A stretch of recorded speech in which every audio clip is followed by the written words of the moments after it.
all the research I've done looking into this grand solar minimum, I've kind of boiled it down to a super easy formula.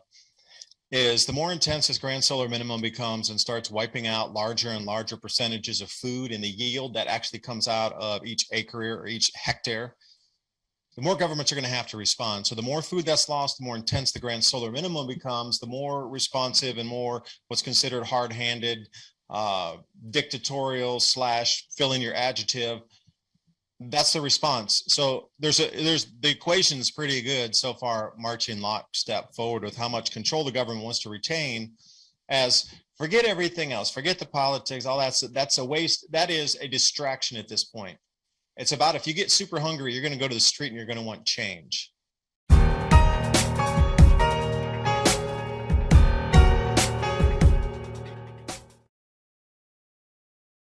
President Biden's economic decisions are gripping our nation, and everyday Americans are watching as their purchasing power continues to fall further, and the uncertainty of what's ahead in 2022.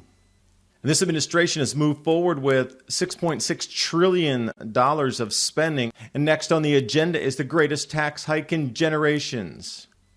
Economists are comparing our current inflationary environment to 1970s inflation, and if you look back, gold was up 20x and silver 37x from 1970 to 1980.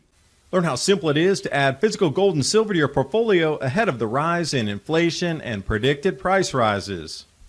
Patriot Gold Group has a no-fee-for-life IRA where your IRA or 401k can be in physical gold and silver. Call 1-800-356-4470 and get a free investor guide today. And with the knowledge that Patriot Gold Group is Consumer Affairs' top-rated gold IRA dealer from 2016 to present, click on the link in the description box below for more information. And now on with the video. You're probably on my show at least 5 years ago, maybe longer. Now, I remember from the very beginning, you've really talked about the coming weather changes. I've watched, I can't tell you, countless amount of your videos that seem to be just, really fulfilling, I wouldn't say the prophecy, you don't say you're a prophet, but what you said, the predictions that you said, yeah, the predictions that you said, how, we see those coming to pass. And this goes back to cycles, as I try to tell people, Dave, and we can certainly dig into this further. But I tell people we're trained to think in a linear fashion, January 1st to December 31st, or a 2-week break, from here to here. But nature and science and the universe, whatever you want to call it, it works in cycles. It's like the seasons, right? The seasons are cycles, cyclical. And the weather is cyclical. And right now, the fact of the matter is, the cycle for a grand solar minimum, we're just coming back into that again. The last one, I believe, was the Maunder minimum. We're coming back into that now again. And I don't know, David, we can go into this again. So much to talk about today. But it's an enormous amount. It's a huge task to keep a garden going to feed even 4 people. So the more people you have with better skill sets on how to grow, they could be an expert at something you know nothing about. So it's all about the skill set too. I'm thinking, all right, what are these skill sets that are going to be around the nation? But I'm with you on the same thing. That's depleting from resource base that could be used inside the country. So, there's all these different variables happening right now that everything's starting to break down and disassociate itself into kind of this ether fog. This distraction is on purpose for sure. This has an end to it. Like, look how many distractions there are out across the planet that are major. 10 years ago, they would have been the front page on their own as a single one, even 20 years ago. That's right. But now there's 15 of those running concurrently in the newspapers across the planet. So choose your poison, I guess. Pick your fear. Like 15 of those major stories, maybe more now. Well, that's what I said right when you got cut off. I was just getting ready to say, and the topic you were talking about is, that we don't use currency, we're moving to cryptocurrency, and you're talking about the acceleration. When you got cut off, the thing I said is almost what you just said. I said, I don't know about that. I said, I'm not really into the astrology thing. I said, but I can tell you this. Definitely stories that would spend a week in the news before they're out of the news cycle in like 3 or 4 hours now. They're flushed, and there's another thing that's already there. I mean, the news, just because I've been doing this for, years, 6, 7, 8 years. I don't know how long it's been since I've been doing Northwest Celebrity News, and then now into Montana Daily Gazette and Daily Gazette Radio. But I've seen, many news stories over the years. David, they're coming like that. I mean, just one after another. You can't even keep on top of them. When you see a good story, and before you get a chance to read it, 1 or 2 more have come out. Do you see that same thing? That's the acceleration I'm talking about, David. This can't continue, right? Because the whole thing's going to get exhausted. Just like you can't exercise 23 hours out of the day. We've had no rest, it seems like, in this country for it seems like 2 or 3 years now, especially with this jab thing. I mean, this level of intensity and stress and everything, it just can't continue before it breaks down. David, what say you? But I am seeing, you're seeing it on the news front, and I am too, but I'm seeing the exact same thing in the climate media.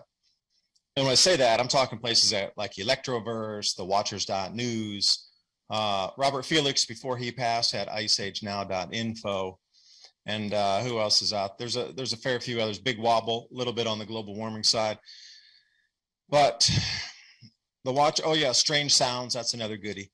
Before, when I started my channel back in 2014, at the end there, I would have to go through an entire week to get enough material to do one video where you were like, oh wow, it was starting to point that direction.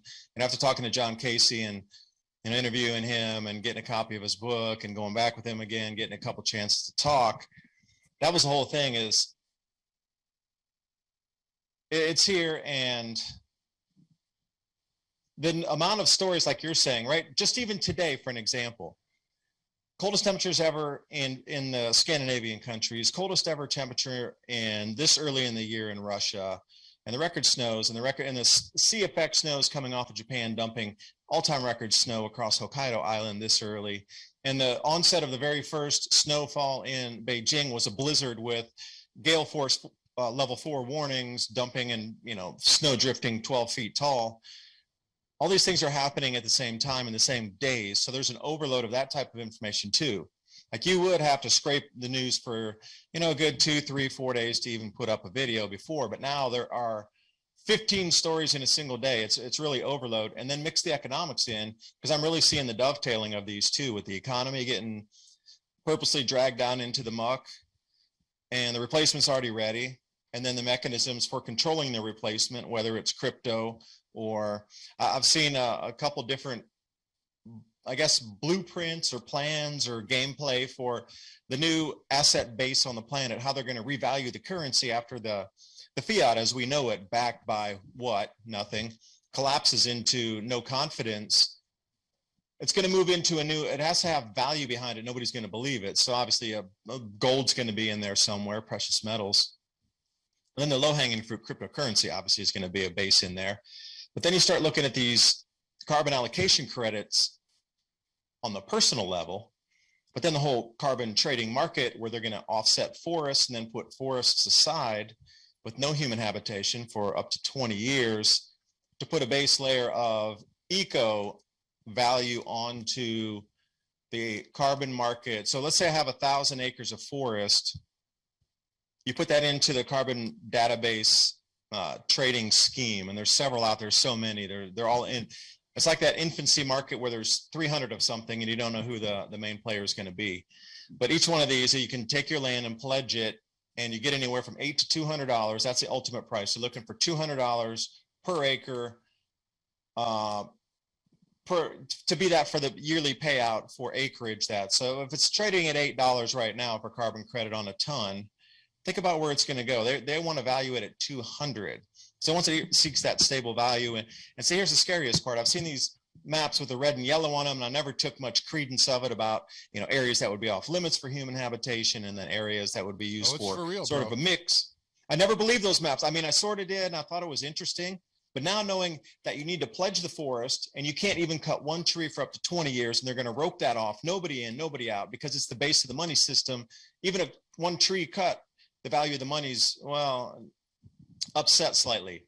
So now I start to see all these areas that they're setting aside. If you look at those maps and you see how many tens of millions of square miles of forest there are going to be put into this carbon allocation, you can see this is going to be $1 trillion business. And if you don't have enough of your personal allocation carbon credits, you're going to have to buy them from the open market.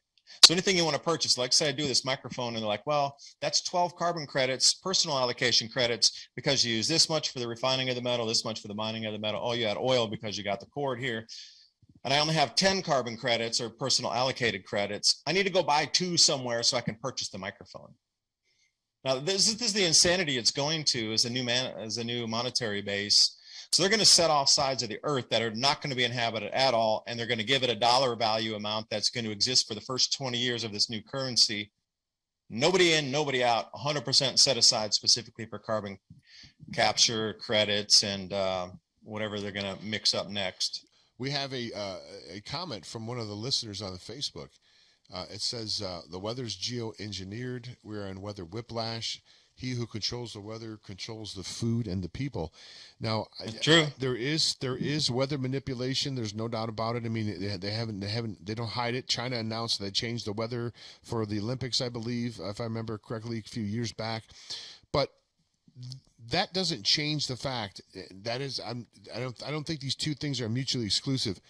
Just because they manipulate the weather now doesn't mean that we're not going to have a solar minimum. I mean, did they have weather manipulation ability 4,000 years ago? I don't know. Maybe they had. They had a lot. They were some pretty smart cats back then, and a lot of that stuff has been lost. A lot of that technology. They'd be able to put the pyramids together somehow, beyond our current comprehension. How they would able to take something at that size with the apparent amount of technology they had back then, it would seem somewhat impossible unless there was something else that would assist them. What's your thoughts on all that stuff, David?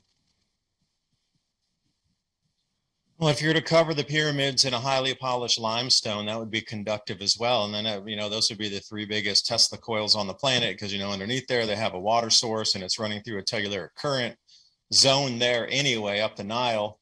That's a charge running under the crust. So you get 6 of those main. And that's why they also say there might be crustal boundary or crust plate discharge to another crustal plate. So not every, electric geology event is planetary lightning striking the surface of the planet. It could be just as the sun steps down, that overcharge in the current that's left in the crust, because they're different charges, that's trying to equalize. So it's sending a lot of energy out now. That's why we're seeing ground to sky lightning and all the red sprites. It just, those field lines are becoming much more activated and much more highly charged. So obviously something that strikes up there is going to stay illuminated longer. Seeing red sprites for like up to 8 seconds now, that's almost in full glow mode of the plasma. A lot of the pyramids are all like on the same plane. They're on the same plane in that water that's going under there, and they know there's a specific charge line along the Nile there in that telluric current. So imagine if you could harness that type of energy from the Earth, and you were that advanced to turn those into power transmission towers to illuminate, all of the Sahel and parts of up into Greece and Italy. I mean, the thing is a lot of, I don't pretend to know all the answer to all these things. These are all interesting stuff. I mean, when you see some of the cave drawings, that are not cave drawings, but some of the cave, well, I guess they are underground cave drawings. And there's people 4,000 years ago, they're sitting like in a spaceship, and you can see the jet propulsion. And apparently they didn't learn how to fly until the Wright brothers, 1901 or something, apparently is the first time they've ever, that is what they tell us anyway, the first time we've ever been able to take flight. I just don't believe that. I don't believe that we know the full history, David. Now, do I pretend to know exactly what everything in history is? No, I don't. But I just don't believe we've been told the full truth about certain things. And I think there's a lot of technologies, energy, free energy, and different kind of, look at Tesla. You look at Wilhelm Reich. I mean, these people were doing stuff. What about this Raymond Reif? I've started hearing Raymond Reif's name mentioned more than I've ever heard it mentioned in any short period of time in my all my life. So this Raymond Reif machine with the vibrational medicine you were talking about earlier, they're starting to come out with that's starting to come out and become more in the mainstream. So the mindset is changing. Like the Again, I don't know the astrology thing. It's not my thing. I don't get into that, but they're not my deal. But I do know that people seem to be something's changing in people's mind and their lifestyles and what they're doing, like I've never seen before. Any comment on that, David? Well, astronomy and astrology used to be the same science, but they split them apart some 200 years ago. And I see why. Because the astrology explains the energetic areas of space that we move through that can be explained by stars in orbits of each other, and different things that we see in what you consider traditional astronomy, NASA, European Space Agency. That explains where the planet's traveling, where the solar system's traveling, how we're moving around the spiral arm of the galaxy, how far it's going to take to go around above the ecliptic, below the ecliptic. Okay, that science explains the position of the planet, but the other part's explained by the energetics of where we sit in the solar system, affecting humans and affecting the planet itself. Well, that's what the astrology part is. So you get both. You look at it and see, I know they split those on purpose to disguise that information. I know it. I really intuitively, to sixth sense, know that the way they split those two sciences that were one, that explained where we would go and how humanity would behave when we entered. Like, we're coming into a much denser debris field area. There's going to be a lot more space rocks coming through in the next few years too, along with the energy changing. So if you already know that, yeah, I've heard how would you plan for the future? Well, also too, I think they've detected 2 or 3 now. They've detected 2 or 3 pulses that have come from deep space and have, they've picked them up and have come and hit the Earth. And I don't think they don't know where they came from. They came somewhere from deep, deep space. So I don't know, David. Again, I have a lot more questions than I do answers. All I know is a lot of strange things are going on. A lot of people are acting strange. The weather's getting strange. I mean, people are reporting a lot more, like you said, lights in the sky and things like that. We're just in a sort of like in a transition, like the Earth, like the planet itself seems to be in a big transition right now, like the water turns itself over, an iceberg turns itself over. It's almost like we're kind of doing that in a sense. Do you know what I mean, Dave? I call that the change of an age. We just entered Aquarius. You described it right there perfectly. But I can also describe it through the astrology, and then I can map it in the heavens with the astronomy, and you just described the same thing, the turning over. Right? It's got to happen in all forms, because the way a government will control the people after the turning over can't be the same. Hence the Great Reset, and hence all these faster moving mediums, cryptocurrency, and all these things we just talked about.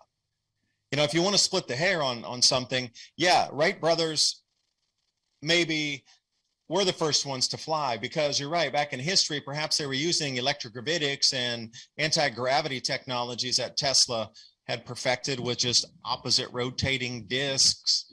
You can levitate something.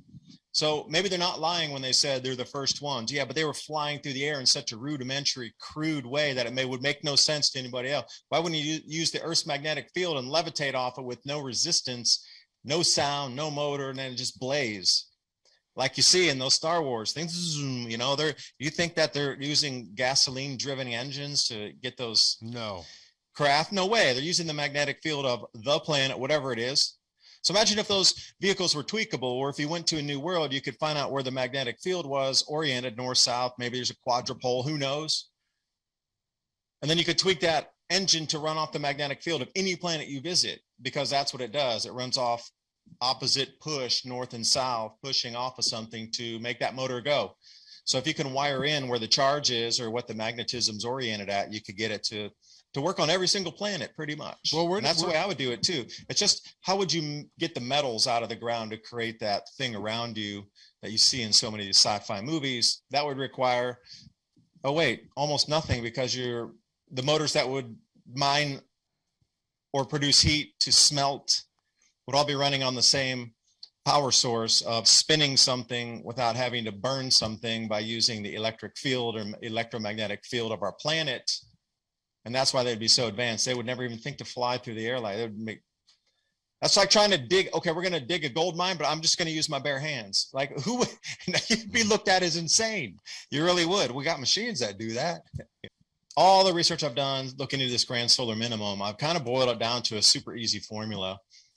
is the more intense this grand solar minimum becomes and starts wiping out larger and larger percentages of food and the yield that actually comes out of each acre or each hectare, the more governments are going to have to respond. So the more food that's lost, the more intense the grand solar minimum becomes, the more responsive and more what's considered hard-handed, dictatorial / fill in your adjective.